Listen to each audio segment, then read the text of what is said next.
Mads, na ako'y chika nimo. Unsa man, Mads? Si Maricel daw nanganak ang pangalan Kunan. Sa pangalan, Kunan? Oh, unsa man na ilang gitabian diha? Si Maricel lagi daw nanganak daw Kunan. Kunan, Mads? Oh. Si Maricel nanganak Kunan? Hala, ipanabi ko na dito. Mads. Unsa man, Mads? Minaw sa kuha. Unsa man? Ako nandunggang istorya dito.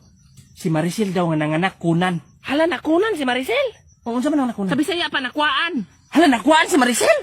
Siguro, hala. Sure ko. Kana si Maricel, giwakwak na. Unsa man ang gitabian nila diha?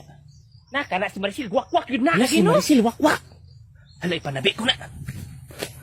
Mads, alam ko na ako istorya nimo. Unsa man na, Mads? Na ako'y nadunggang istorya dito, si Maricel daw kay wakwak. Wakwak si Maricel? Ang wala ako nadunggan ito. Hala, no? Magani kay katong dito ko gahapon lang Maricel. Wala ako giatake ni Maricel. Lagi ni magana wala ka giataking Maricel. Kay wakwak na biya siya. Unsa man na ilang gitabian? Manggani lagi kay wala ko giatake ni Maricel. Si Maricel giatake. Hala, ipanabi ko na dito. Mads. Unsa man, Mads? Si Maricel daw giatake. Ba't ka buwang high blood na si Maricel? Ambot lang.